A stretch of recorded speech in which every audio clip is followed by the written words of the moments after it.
Maybe you don't know. This time to build. This time to build power.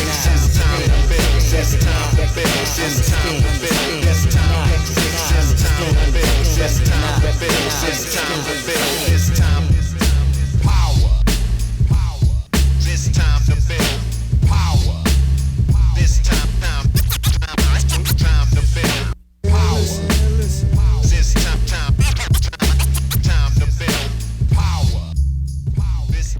What's up, everybody? I am your host, Chris Hampton. Welcome to episode 236, I think, of the Power Company podcast, brought to you by PowerCompanyClimbing.com. It's actually a little harder to keep track of what the hell number episode this is than you might think. Over the past couple of months, I have been stacking up interviews. You all know how I do. I just can't help myself. I love this thing. Over the past year, we've been a little board meeting heavy, and I love the board meetings, but due to the pandemic, that's the direction we went. Now, however, I can sit down across from people. I can have the in-depth conversations that I love having. So we're going to try to get back to a mix of these interviews and the board meetings. So as we are rebranding a little, reformatting a little, we're also getting back to our roots, which makes me pretty happy. This week, I will be on the microphone at the International Climbers Festival, and because I'm picking up the mic again in front of a bunch of people, it reminded me of this interview that I recorded at the end of May in Salt Lake City, just before the World Cups were kicking off there. I sat down with my friend MC Pete Woods. Pete is a Canadian MC, the Canadian MC, I might say. He's also a coach and loves climbing to its core. Pete has been around, and I was really looking forward to his commentating debut for the IFSC because I just really wanted to hear what someone who really loved the idea of talking about climbing in a knowledgeable way, imparting it to the people, would do. And while I was at the World Cups live, there was a certain element that I really appreciated when I went back and watched the replay with Pete and Meagan commentating for both of those World Cups in Salt Lake City that makes me almost prefer watching the stream. So Pete and I, along with my friend Mario Stanley, who is also on the Plug Tone Audio Network, and hopefully you're listening to his podcast, Sins and Suffers, all sat down in Salt Lake City in the outdoor area at a bar and over beers, had this conversation. Let's get into it. Maybe you don't know. But I am not having internal conversation going, now say this, now do that. I'm just reacting. Be so in the moment of what's happening and be so aware of the person you're sitting beside and their knowledge base, and just talk about climbing. Power. This time to build power. This time to build power. This time to build power. MC Pete Woods, Yes, sir. you made it to the United States. I made it to the United States. You may Planes, not- trains, and automobiles. You may not make it home for quite some time. There's regulations in place. There's steps on the other side of the border that I'm not looking forward to, but I'm psyched to be here, and Yeah. that's the future. That's the long future. I'm less worried about it. Yeah. Is this your first gig commentating for a World Cup? This is, yeah. Nice. I emceed on the floor 2 World Cups in Hamilton a bunch of years ago, the Yep. sort of second and third Canadian World Cups.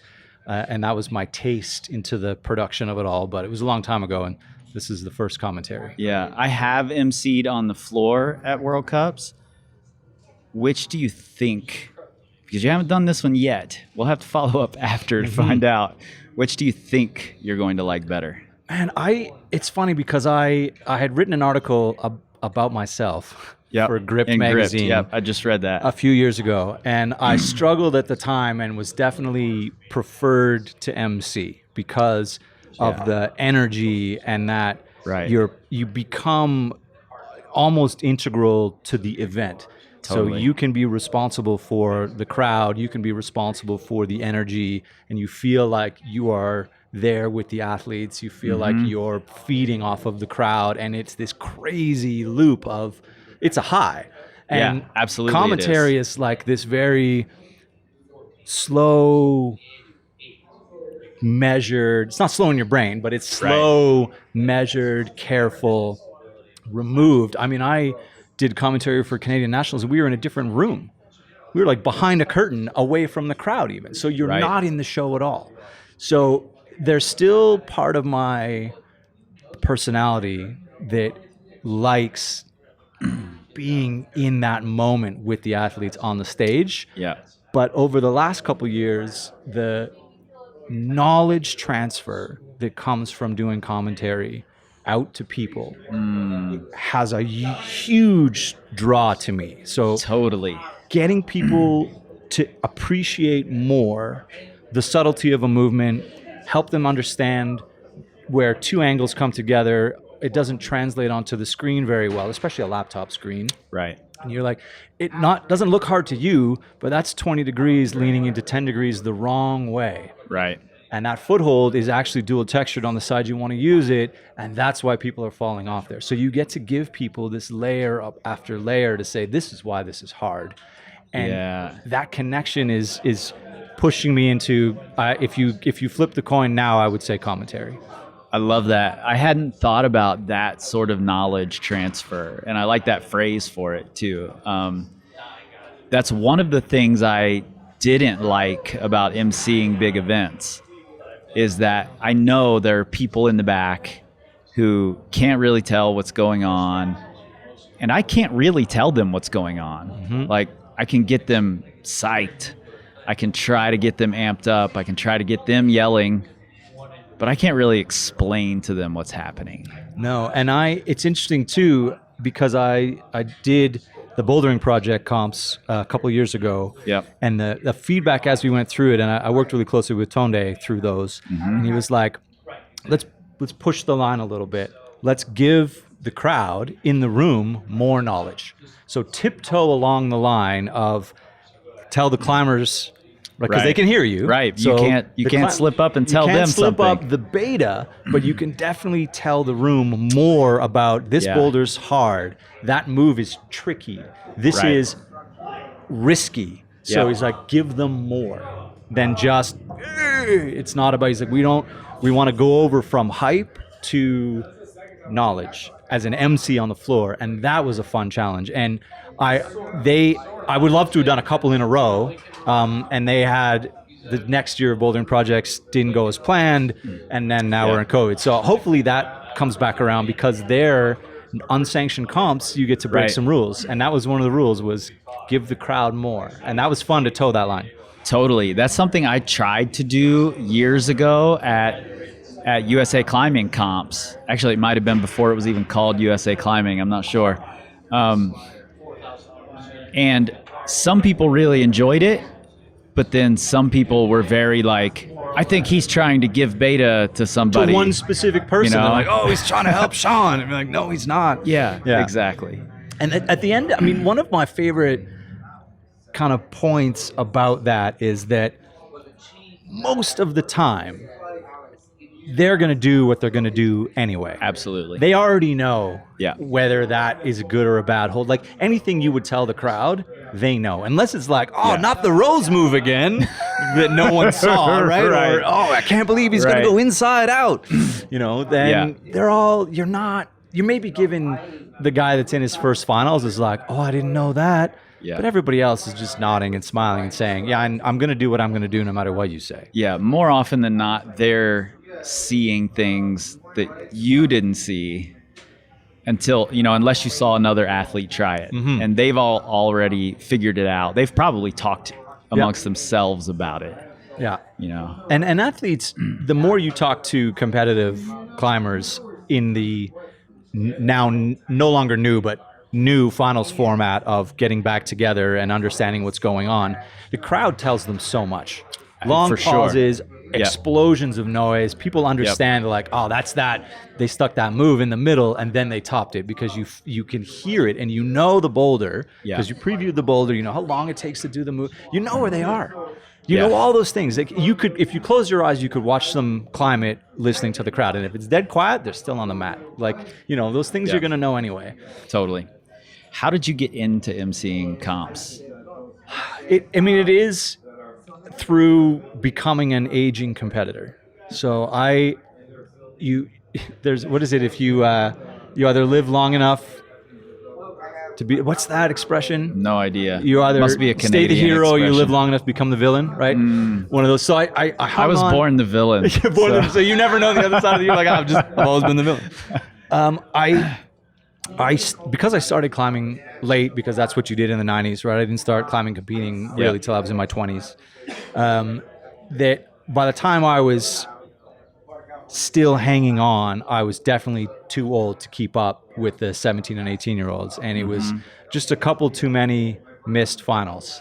And I was lucky enough in Calgary, Walson, who owns the CCC gyms, was being progressive at the time and was thinking about, you know, live streams before a lot of other gyms were, in the same thing. And it just handed me a mic and he's like, why don't we have you just like keep this thing going, like MC this thing. People like you and you have a lot of energy and just do it. And so I was like, okay. And I think it was like one of those over the ear mics, and I had it in my hand, like this tiny little mic in front of my nose. And it agreed with me. And then I basically every final I didn't make, I MC'd it. Yeah. In Edmonton one year, I made the final after having agreed to MC the final. So Dan Archambault, who's the gym owner, reluctantly, and I was the first climber out. I qualified 6th.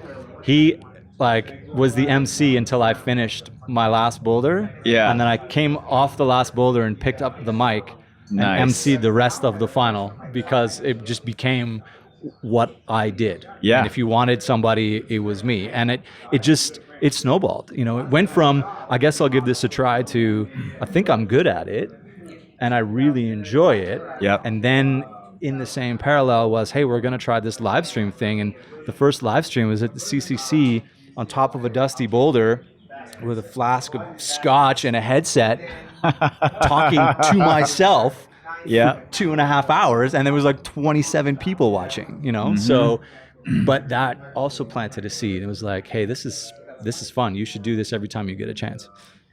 Cool. Did they have an MC before you, or were they just coming into needing MCs? Had not seen one. It's really fortuitous, I think, that the first attempt was you. It's someone who was going to connect with it, love it, you know?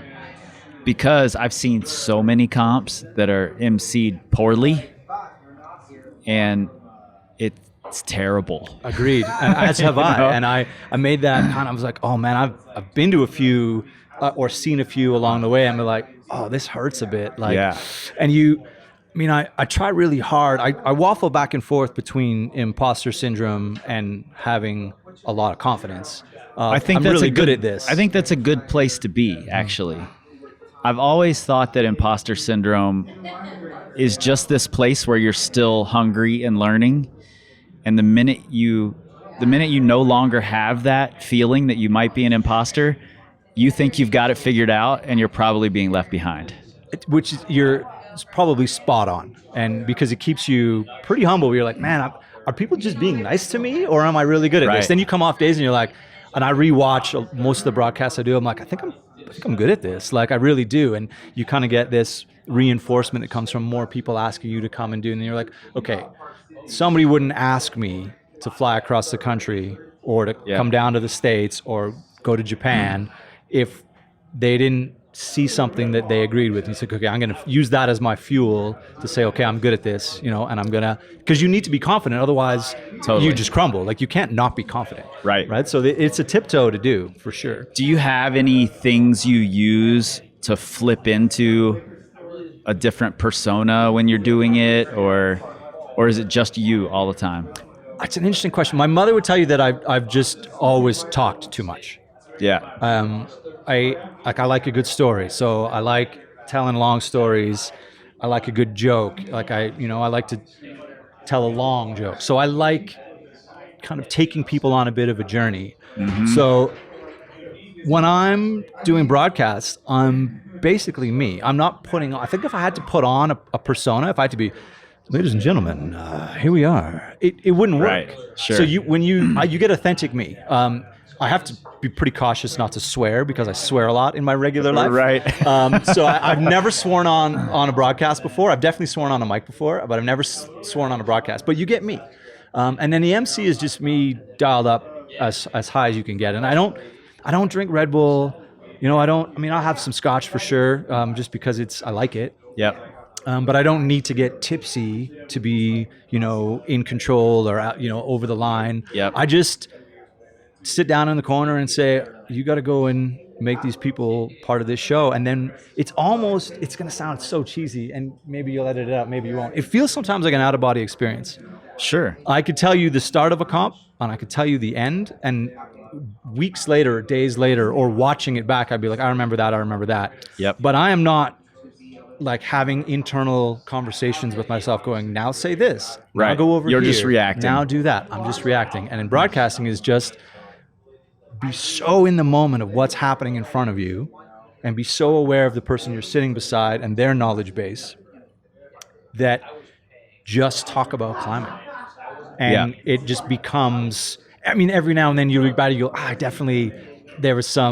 talked myself into a corner over there that it was hard to get out of, and my co-commentator didn't know how to back us out. So we've definitely and I'm sure that happens, all over the place. Absolutely. To the best commentators, most seasoned commentators. For me, the thing I do to switch into that mode is our hats. I have different hats. When I put on a hat, I can become a different person. And it's still me. It's just a different part of me, Most of my life, I prefer to be the quiet observer. But I can put on a hat and put a microphone in my hand, and I'm totally fine being center of attention, standing up in front of everyone, make a fool out of myself if I have to, But for me, I need that hat. That's really interesting. Like a literal physical hat. Yeah. So, I put this on, I become somebody else, That's really interesting. And I just wear hats because, I feel like my hair will go all over the place. I think you will never find a picture or a video of me emceeing a comp without a hat on. Yeah. It's just not a thing that happens. Well, I saw KRS-One in concert years ago at this little club that I used to perform at. And we had this conversation with him beforehand, and he talked about wearing hats and layers to have something to do on stage. Yeah. Like he'll move his hat, to have something to do with his hand. He'll take layers off. Like at the time it was summer, and he had on, a shirt, a jacket, a big puffy over that, and then he's taking off layers on stage, and it just helped him move around, helped him get into that mode. That's interesting because everybody, probably not everybody, but most people, if you got in and you really got into it with them, they would start to tell you the things that they do. Like, I'm sure there's tons of musicians. The Trenton Reznor's famous for being shy. Yeah. And he's got to convince himself to go out on stage, and probably still to this day. So people have, and some people probably have to dial it back. Like, I need to not lose my mind over there. And it's, I did a gym opening for some friends in Montreal, a gym called Hook Bouldering, and they're like, can you come, it's small, but we're having this opening comp, it's going to be dope. And I was like, okay. And at one point near the end, they had opened champagne and stuff because it was their opening comp, and somebody ran up and handed me the bottle of champagne on stage, and I was like, every fiber of my being is telling me to drink from this bottle, because for a moment you will be the show. Yes. But I didn't want, in the back, I was like, don't step over that line. Yeah. Don't become more than the climbers. Yeah. And afterwards it's like, why didn't you drink from the bottle? And I was like, and I tried to explain it to them, and they were like, I would have been fine. Like, it's this and that. But I have this that's where the conscious part is, like, be careful not to insert yourself too much. Yep.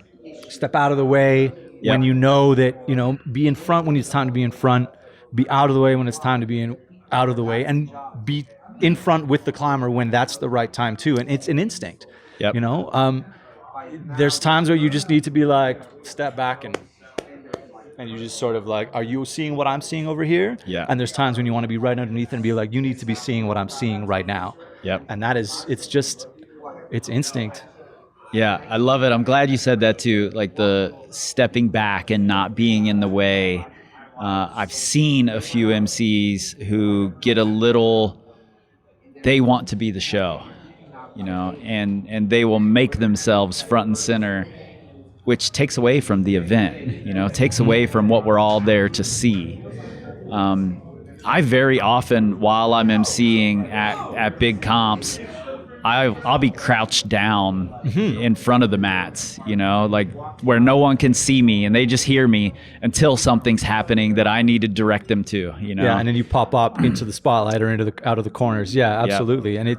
And it's fun, right? Like it's fun to decide. It's fun to weave your way in and out. And Boulder did a couple comps with their opening, and they were like, "Here's $200 or $300 in 20s. Give it out." Nice. To the climbers as you see fit. And they knew that ahead of time. Yeah. So there's pictures of me like handing money to people in the middle of boulder problems. And that's, you know, for me, that was funny. Like, okay, you need to be part of the event right now. You need to be connected to the climbers. You are absolutely sharing the stage. Yep. And then you're like back and forth and back and forth. If you ever get the chance to, which would mean I would be giving up the event, so we'll have to maybe discuss we'll have to that. talk about it. You should try and do the So Ill Showdown. It's a really fun, small, intimate comp that they make a big show of, you know, and they make the climbers feel like mega stars, you know. It's so much fun, and the crowd loves it so much. Just the energy is incredible. Yeah, So- I mean, and that's the goal is not always bigger. Right. The goal is different. Yeah. Back to comfort and then different. Back to comfort and then different. I love this comp. I'd do it every year if I could. Yep. You know, like, and as soon as you start, like as soon as I started commentating, it was like, okay, I know the block shop open's going to be good now. Right, we've done it enough times that it's going to be excellent. Yep. And that's familiar. And then you go do like, I don't know what's going to happen when I go, down to Minneapolis to the bouldering project, and I've never met anybody there. I only know like 3 people, and I'm just going to be out of my comfort zone the whole time. I think it's important to do that too, and going so and doing important. new things. And you're like, okay, small was fun, and then, man, Minneapolis bouldering project final was unreal. The room they had never had an event like that because the gym was so new. Yeah. And it was insane how many people were there. And I was like, this is amazing. Those are my favorite types of events to do. I mean, there was, I did Vail a few years ago, and that was a different experience in that there were thousands of people there, and the best athletes on earth. But those little gym events, and I, little in air quotes there, relatively little, with their community in place, and there might be a few climbers from, somewhere else in the country that came in and people are excited to see them. But that community, and they all know each other, and they all came to the gym to see the comp, even though they were just climbing there the day before. Yeah.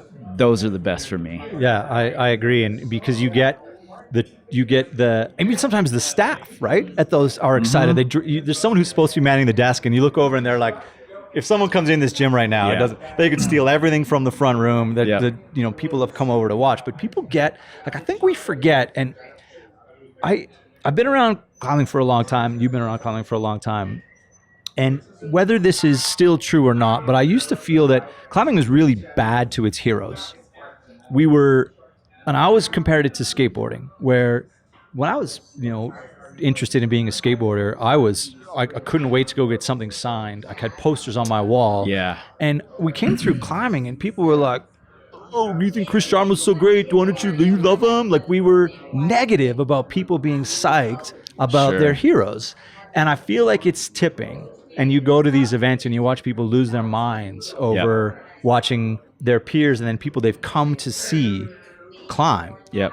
And I mean, like, it makes me feel a little warmer in my soul that we are being better to our best athletes. Yeah. And I think people like you and I have the power to help that along as well. You know, when I MC outdoor events or, you know, festivals, things like that, I do my best to make a big deal out of, you know, even the local athletes who are kind of a big deal and are signing posters. You know, one instance at the Red River Gorge, the Rocktoberfest they have every year.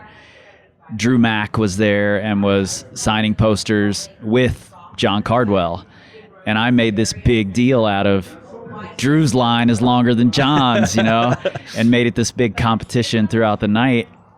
And I think what happens is, you know, you and I are the voices of these events. We're in people's ears when they're there. They get used to our voices. They hear us all the damn time.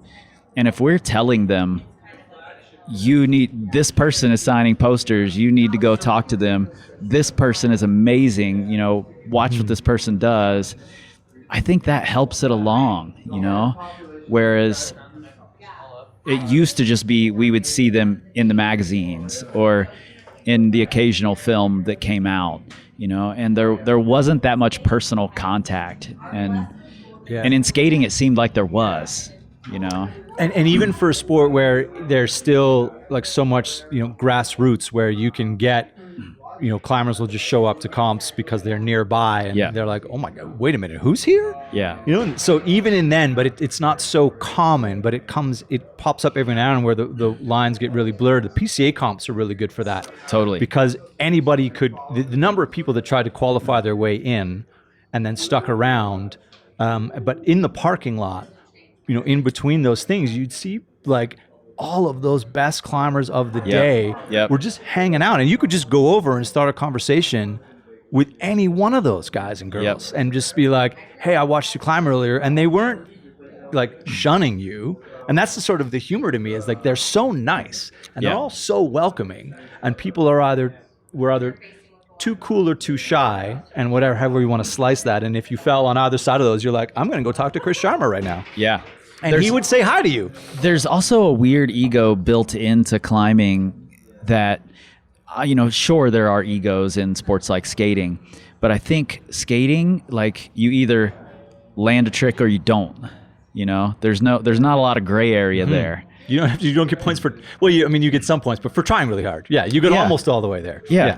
Climbing, there's all this weird gray area where you can blame the setter. You can, you know, blame the conditions. There's all these things these excuses you can conjure up to help pad your ego when it's injured, you know? And I think that, you know, oh, you think Chris Sharma's so cool. That sort of attitude is like that. I think it's a way for us to pad our egos and make ourselves feel better, and we're just used to it because there's so many excuses we can conjure up in climbing. Which is, I mean, and as you say that, I think of one of the things that it's interesting about tipping into commentary is that you are afforded the chance to critique very publicly. And as you should. Most sport, whatever sport you watch, whatever your personal preference is for, if you watch sports on TV, the commentary, you notice when they point out mistakes, and you notice when you're like, really, you're gonna just call that a bad pass or a missed pass? That was like, and in climbing, I found it very interesting to be able to say, that's a mistake. This person made an error, and they'll know that. And you have to be, I mean, you can't rip people. You can't get on people and be like, man, you're having the worst day ever. But you can suggest to the people watching at home that this is not normal performance from this athlete.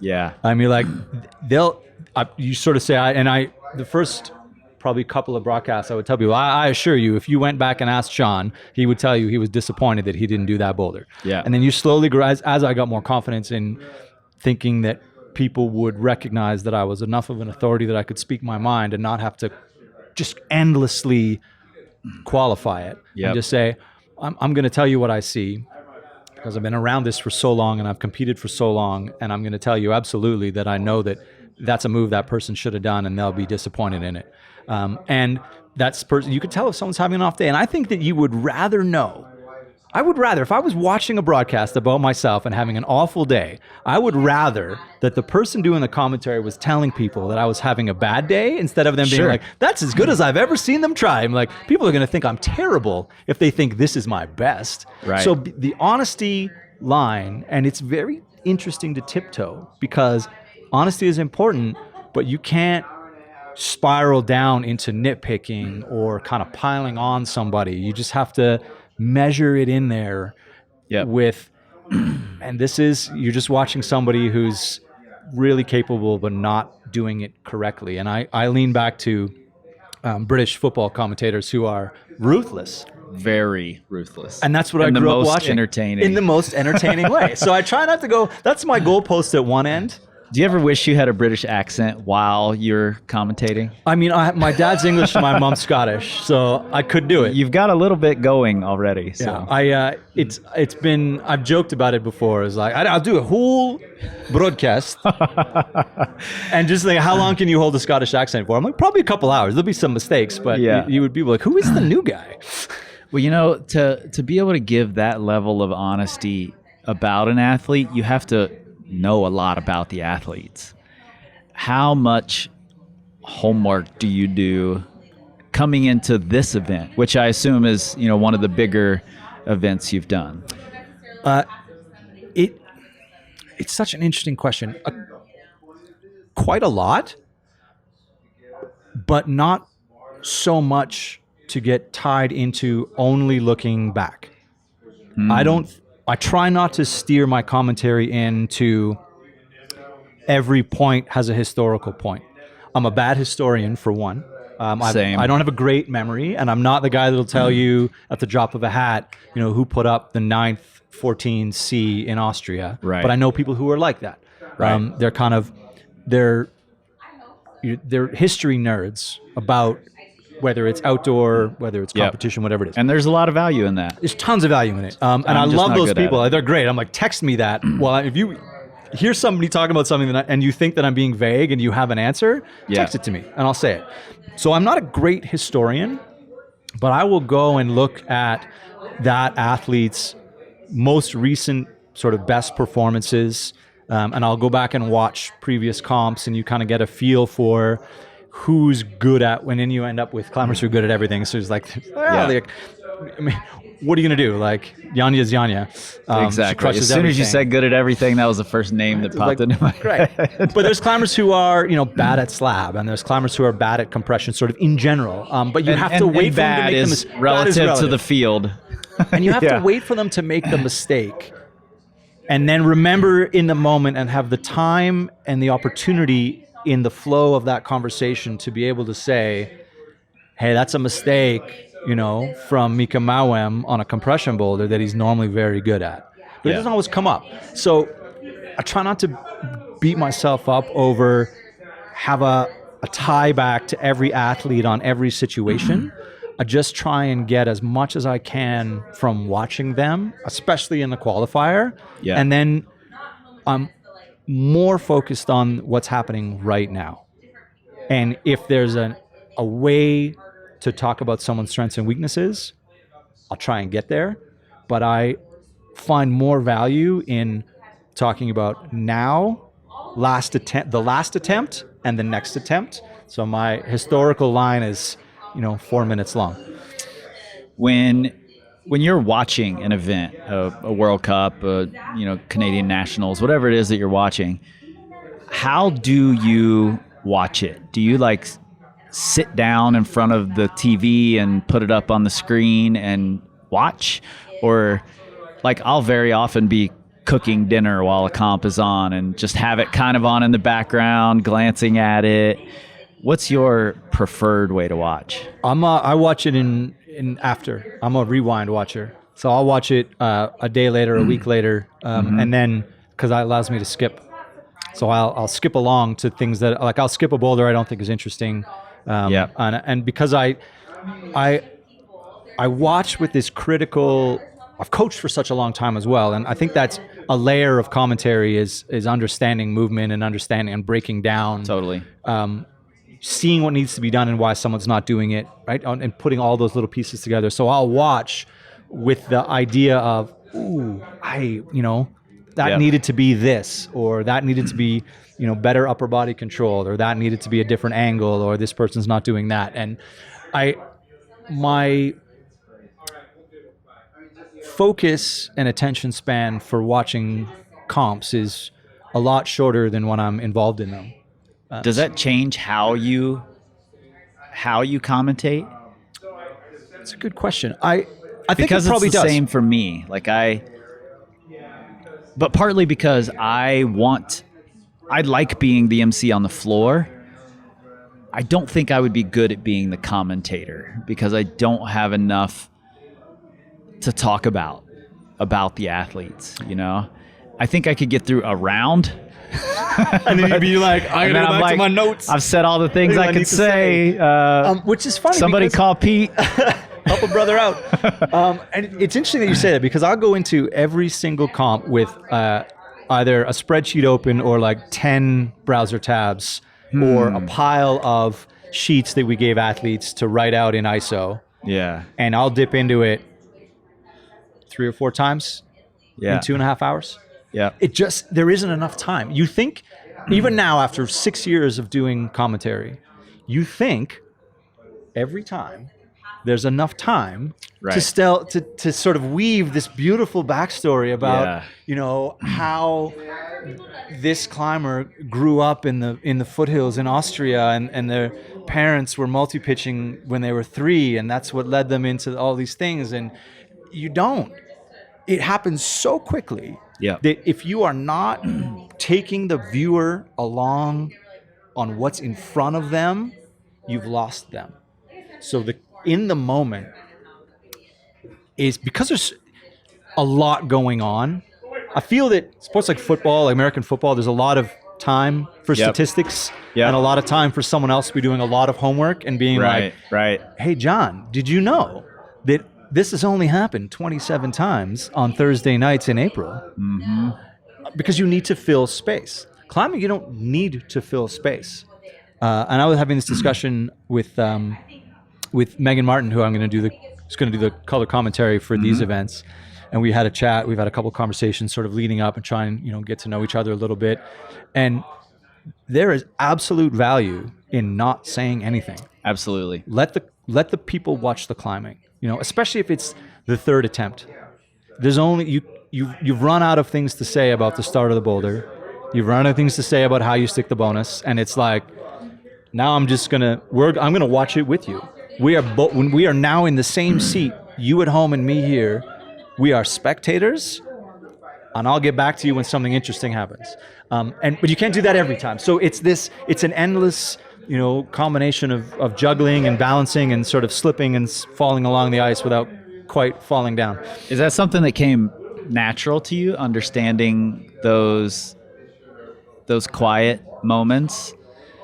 Or is it something that you gained from watching other commentary? A bit of both. My natural tendency, because I started doing commentary as alone, was to have no dead air. Yeah, that seems to be the tendency you go in with, right? And then you learn the value in some moments are better served quietly, as an observation. But I've definitely got it wrong before. Sure. Right? I've definitely been like, wow, that would have been a great moment to just have shut the hell up. Yeah. But those moments get less and less the more times you're faced with the split decision of say or don't say. It's really hard not to cheer. Like I've listened to some commentary and people they cheer. Like, come on, Sean. I'm like, that's not helpful. That's not the people. Every now and then you might give people hey, if this is your attempt to win, right? You got to send to go. You're like, all right, you kind of might give it a little bit of a ruha along the way. Yep. But you have to be careful not to be like a cheering fan. Totally. Your value is still in control and guiding people through the event and reminding them why you're there. So it's a balancing act, and it's learned, and I'm learning every time still. What mistake did you make? And I'm a pretty harsh critic, and I'll listen back to comps I've done and go, I probably shouldn't have said that, or that was a good moment there, and you take notes along the way, and you pay attention, and hopefully you learn basically every time. Sometimes you learn from the beginning of one finals to the end of one finals. You're like, I'm getting the mood for this right now, and this is a high energy final, and we need to stay high energy, and sometimes you need to let the drama, but it's I don't know, it's a guessing game, I guess, still. One thing I've seen happen, particularly in US comps, because that's where most of my experience lies, is that oftentimes they end up with commentators who understand outdoor climbing but don't understand the comp climbing scene or the gym scene nearly as well.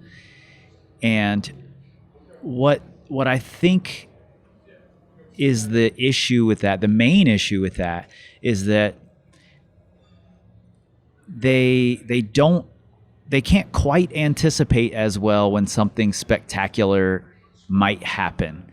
Like, you have to spend time watching comps to understand when the spectacular moments are set up. Mm-hmm. And those moments beg for quiet before so that they're bigger, And when you're just a commentator who hasn't really done your homework, hasn't paid attention, you're going to try to fill the space, and you're going to talk right over the spectacular moment that's about to happen. Yeah, absolutely. And it's that I'll go one further and say that the more time you spend talking to route setters, the more you understand when those moments are going to arrive. Absolutely.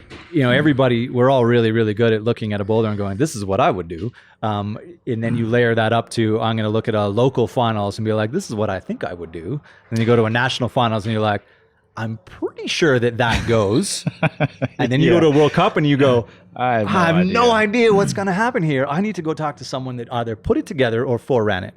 Yeah. And I'll go grab some start holds, right? I used to forerun before I commentated. It was great. It was like, and I've done this boulder, right, with all the time in the world. It was great, and all the route setters beta and a little bit of a boost and maybe a ladder. But I did this boulder and I touched that hold, and I tell you how greasy it is. But now, obviously, I'm not going to go climb World Cup boulders. I might grab the start holds, and stand under them and look at the angles and all that. For sure, we're going to do that. Mm-hmm. But talk to the route setters. Hours spent. I remember I've sat with the route setters post semis, the night, but semis night, finals the next day, watching the route setters put up finals and tweak them. I'll be in the gym for hours, just taking notes, talking to the route setters, bringing them when they're kind of in between. They're busy, but you still got to call the chief over. You're like, what's going on? I watched the route setters move a boulder, an entire boulder, a foot to the right at Canadian Nationals last year, because they needed to stretch a move out, but they couldn't have it start any farther left. Right. So then every single hold got moved, and you learn from that, and you get to tell people that. You're like, hey, this boulder started like this. And I think route setting knowledge is just as interesting as historical climber knowledge. And I think I might be biased in that way, but I definitely, and I unabashedly bring that bias to broadcasts that I do. And I'm like, the route setting it is the only athletic activity that we watch where the venue is curated every single time, and the people that build it deserve a piece of the stage. Every route setter is like, oh, no. And Tonde's great expression is, hey, we just put them in the boat and push it out into the lake. What they do once they get there is up to them. Right. But you still have to build a boat. And I think that's really, really important. So you'll notice on my broadcast that I will definitely put time into the mindset of the route setter and the round. So boulder to boulder to boulder. So what are you getting punched in the face with when you come out of ISO? What are you getting faced with after 4 boulders when you're dog tired? what happened in semis? What did you learn from qualifiers? Where's the boulder that you don't care if anybody does? We don't care if anybody tops this. We don't want people to top this. We want to see how deep they're gonna dig in this weekend. Yeah. And then tomorrow it's raining and it's humid and boulder 3 is not going to go. Sorry. To me, that's fascinating. And climbers are great, but they're just wind up and pull really hard. They're very smart and very strong, but they are climbing on something that took hours and hours and years of effort to build. Yeah, that's so important. You know, it reminds me of when I first started performing in clubs. I had a great mentor who was like, don't ever call the sound man. You know, you'll see lots of other rappers do that. Don't do it. When you walk into the club, go learn the sound man's name. Right.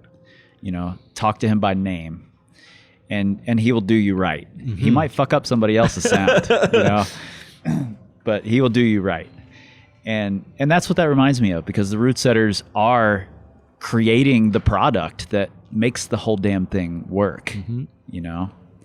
So I'm really glad you brought that in, because I don't think I would have. You know, I don't spend, when I do comps, I don't spend the amount of time that you do. And that's an oversight for sure. And I think, but I've been lucky enough to have been around some really, really, really good root setters, as well as some really, really good climbers. Yeah. I'm an awful root setter. I've had a lot of people like, oh, you root setter, you been in this. I'm like, no, I'm terrible. Like, if you give me an entire day, I will set a pretty good boulder. Yeah. But I can't commercially root set because I can't put up 6 boulders in an hour and a half. And I don't have enough creative breadth to set comp boulders. But oh my God, do I know some geniuses, and I have come to know some geniuses in this sport. And I think that tempers your opinion. I've just been really lucky, and and they're passionate about what they do, and they're passionate about explaining it. And you cannot help but feed off of that. And Tonde and I have had hours and hours and hours of conversations. I mean, I've known him. Such an amazing human to have such an hours amazing of human, conversation right? with. Yeah. And I've known him since, I don't know, 1997 or something. And then he was passionate about root setting. And it rubs off on you. And those conversations, you're like, I want to learn more about what you know and why you care so much. And then he, by default, gravitates around people that are also passionate about root setting. So you just have more and more and more conversations about people who care a lot about root setting. It's a fascinating world. Like, I think I'm a bigger fan of root setters than I am of competition climbers. Like, if you made me pick, I'd be like, I'm way more psyched on root setters. I am definitely a bigger fan of root setters, except for the fact that they're impossible to drag on stage to give love to. Yeah. That's the only problem.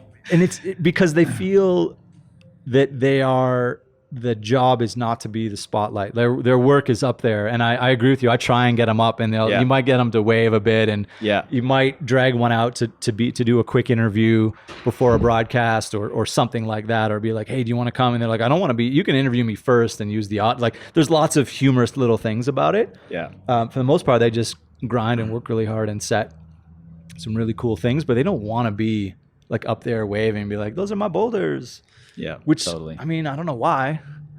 Yeah, if I were doing that kind of work, I would be. Can we talk a little bit about the community that you exist in most of the time? Like, we're talking about traveling around all these events and new people and new athletes, but you've got this amazing community with Boulder that I've been lucky enough to talk to, during the pandemic, during lockdown. I was able to get online and talk to everybody, and I've had lots of conversations with some of the community and met some of the community, and it's one of those situations where I'm really looking forward to making it out there someday. Like, I want to make it there as much as I want to make it to Rocklands, right? Because Because of the community. And I think there's a piece of it that comes from the more time or how long you've known somebody. So what you've seen them be a part of or go through. So some of those people I've known since they were juniors. Mm-hmm. And you see people grow up and mature and be successful and be unsuccessful and have, heartbreak in competition and have success on rock, and do all these other things. And you start to get to know more than just, I go to the gym, I come home, I go to the gym, I come home, and I think that's a really important piece of any community is how much do you want to know about somebody, and how much do you know just because, and then how much do you want to know about somebody? So what kind of conversations do you have? And as soon as you have a group of people who are more than happy to just connect with anyone at any time. So there's no, and I find this in a lot of gyms for sure, there's no sense of above the average person, right? There's no like, oh, those are the, those are the members, that's the guy that climbs V3 and there's the girl that's been climbing V4 since, 2015. Right. It doesn't exist. It's just, if you're in the space, you belong in the space. And That's one of the things I think is the most fascinating about it. And one of the things I love the most about those kinds of communities is that, you've got superstars in that community. You've got yourself, you've got Josh and Reagan, you've got Paige. There are people there who deserve a spotlight. But I see that community because I follow it online, and I talk to people in that community, that they highlight staff, they highlight members, in the same ways that they do Paige or you or Josh or Reagan, and I find that really exciting, because it allows everybody else to hold you up to come out to here and do this job that you're going to do and advance this thing that you're doing. It allows them to feel like, I get supported by this whole community, so I want to support all the other people in this community. I want to support Paige in her bid. I want to support, Josh and Reagan in opening new gyms. I want to support Pete in going out to the World Cup.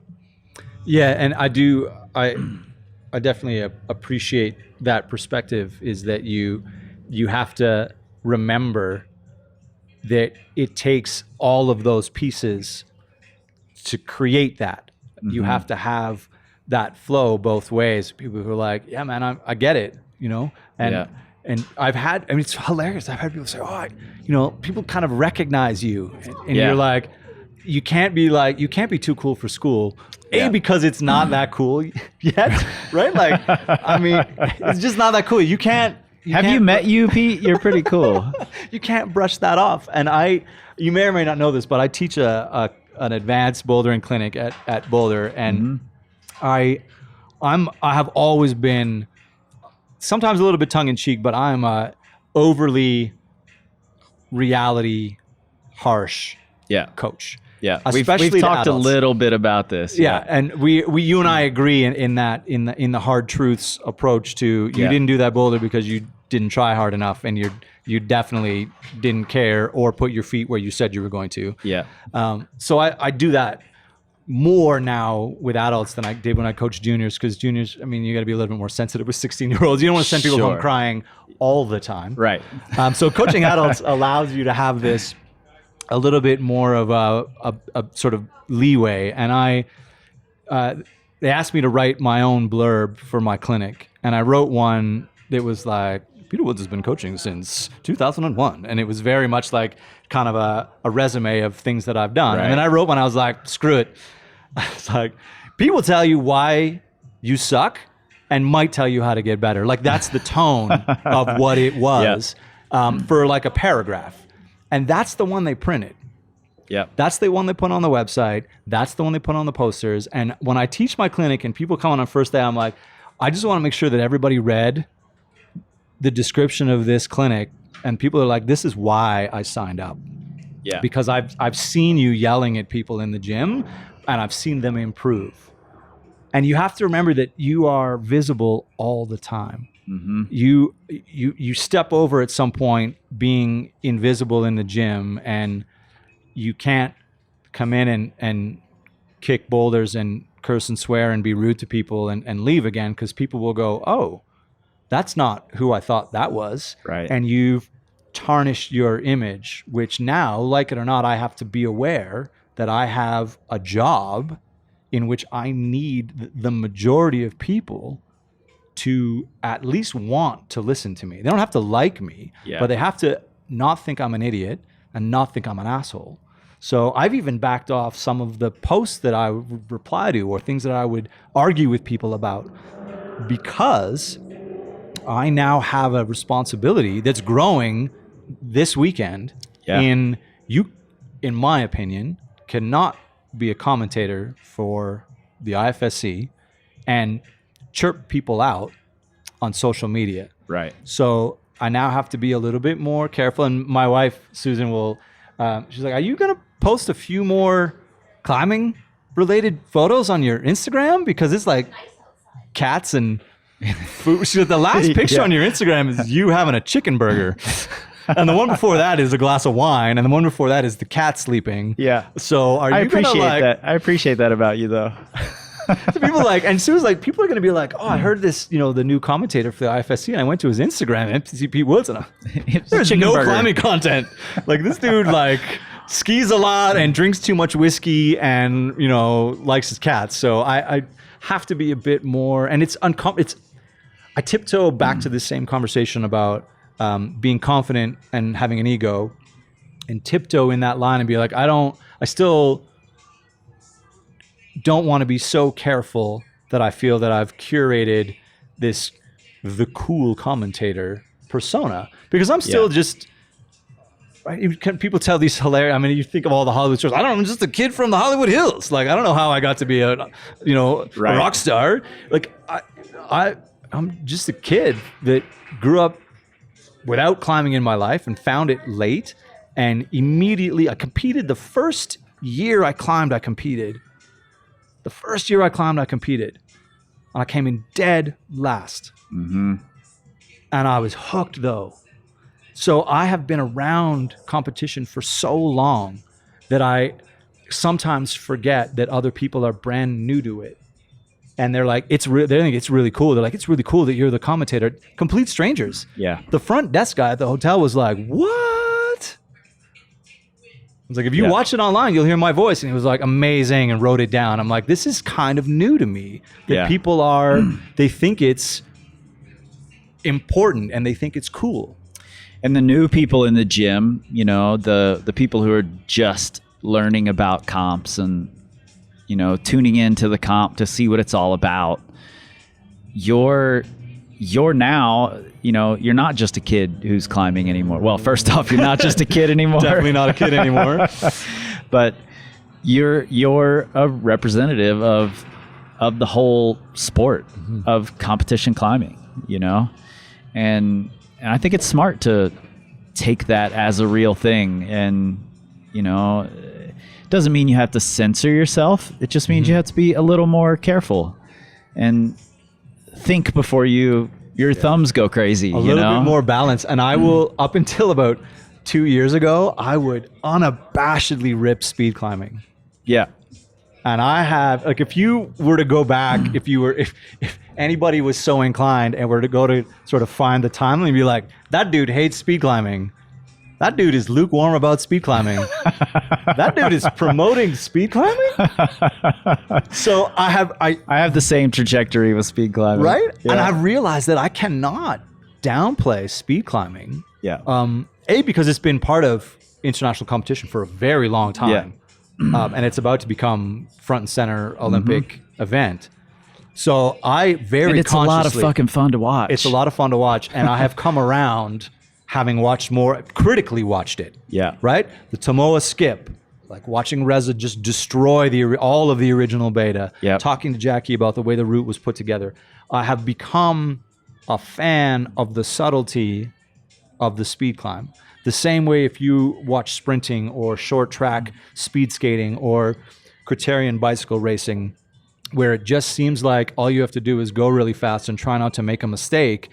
That's not. There are layers and layers and layers and layers to it. And it's interesting to watch people right on the line of, if I go as fast as I can, I will probably make a mistake. If I don't go as fast as I can, I might lose to that guy. Yep. And you watch, now that I've watched a lot of speed climbing, you watch somebody up against a record holder or someone who is like they know is better than them.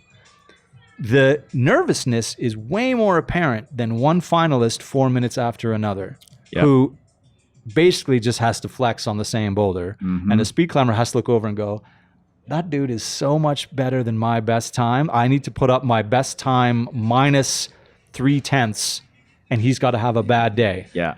And every now and then, that person wins. And that makes it really interesting. And it's like, it's like watching 20 boulder finals in a row. So I have gone from speed climbing is a terrible representation of the sport to speed climbing in its own event goalposts is fascinating. I agree completely. But I had to be careful about it. And we're both old dudes here. I know. So. Like we grew up watching the speed climbing used to be 2 routes that were probably 5'11". Random routes. And you did one, then the other. And it took you like 25 seconds to climb it. But you did it as fast as you could. They were not the same route. You would race somebody, but then you would switch, you know. If they were on site. It was remarkable, you know, and it was kind of the thing that we made the youth athletes do it at the World Championships, because we were like, Canada shows up to everything. Nobody sits the speed event, even if you don't think you're going to win. And then it has exploded into, my God, people go fast. Yeah, something very cool. Yeah. It makes me want to go to the event and then go home and watch it again, because I'm not going to get to hear you while I'm at the event, and now that bums me out a little bit. Pete, I'm so psyched that climbing competitions has someone who cares as much as you do to be the commentator for them.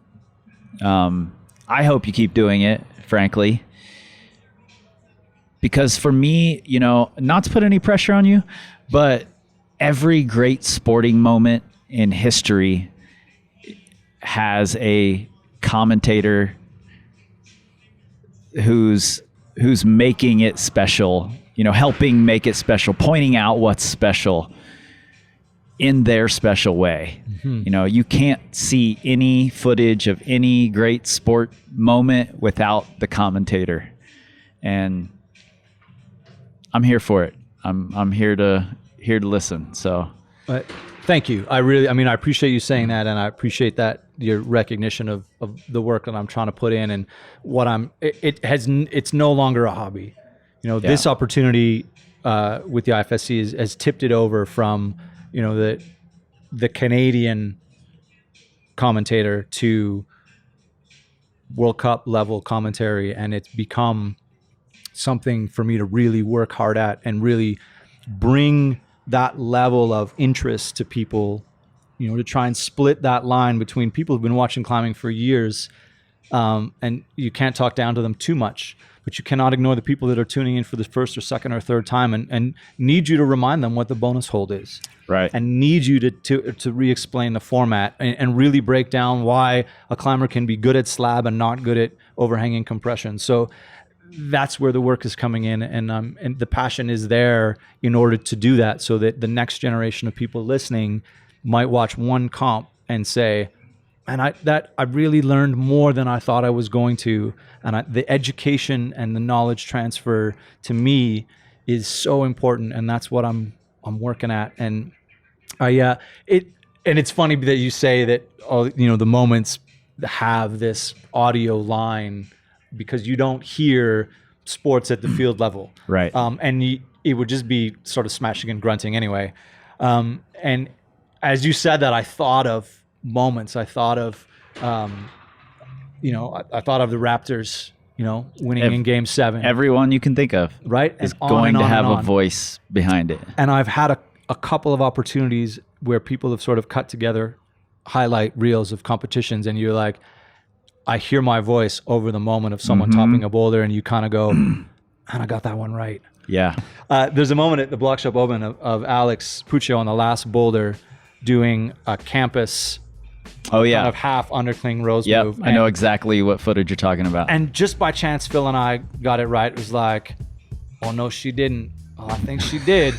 And somebody edited that, and that's what got shared, like from her fan base, was that clip, and not from someone filming it from the crowd. Right. And I was like, man, it's fun to hear whether you got it right or not, and it's a moment, and I'm trying to get as many of those moments in as I can. Yeah, totally. Well, dude, I know you have like a crazy few days coming up.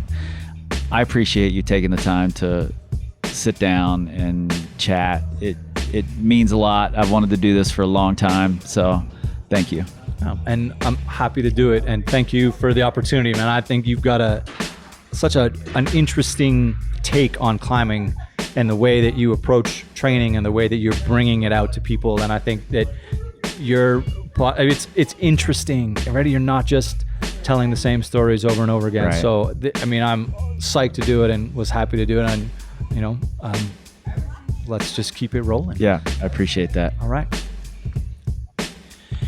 MC Pete Woods, thank you so much for taking the time out of what was a hectic and crazy couple of weeks for you to sit down, drink some beers with me, and catch up before all the craziness ensued.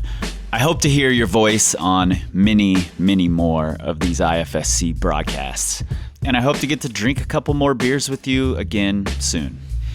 If any of you want to hear more from or about MC Pete Woods, number one, you can go listen to him follow up his experience at the IFSC as the broadcaster, as the commentator, at Plastic Weekly, which is a great, super nerdy podcast that I believe is only available on YouTube right now, about World Cups and indoor climbing culture. And you can find that at the show notes in your pocket supercomputers, or you can find Plastic Weekly on the YouTubes and some old podcast episodes, which were great on any of those podcast apps that you've got, I think. Don't quote me on that. You can also find MC Pete Woods on Instagram at MC Pete Woods. And during the pandemic, during lockdown, he had several conversations for a podcast called Beyond the Walls, which you'll also have a link to right there in your show notes in your pocket supercomputers. He talks with athletes like Petra Klingler, setters Tonde Castillo and Ayo Sopeju, who you have also heard on this podcast. And you know from listening to this episode that Pete is a great conversationalist, so definitely check those out.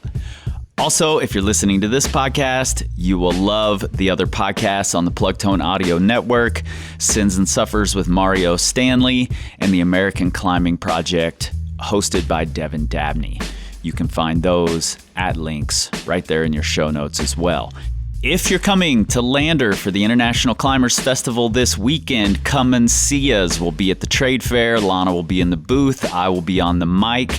We've got postcards in your swag bags featuring our friend Drew Mack and a bunch of our other friends climbing around the Lander area that we will mail out for free for you if you drop that postcard signed, addressed, write your note on it at our table, our booth at the trade fair. So hope to see you there. Please come up, say hello. I'd love to chat for a second. In the meantime, you know where to find us at Power Company Climbing on the Instagrams, the Facebooks, the Pinterest, the YouTubes. You can find us at powercompanyclimbing.com on the interwebs. And you should be tweeting about the fact that you want to hear MC Pete Woods on all of the next IFSC broadcasts. I won't see it though, because we don't tweet. We scream like eagles. Maybe don't know. This time, this time, this time, this time, this time to build, this time to build, this time to build, this time to build, this time to build, this time to build, this time to build, this time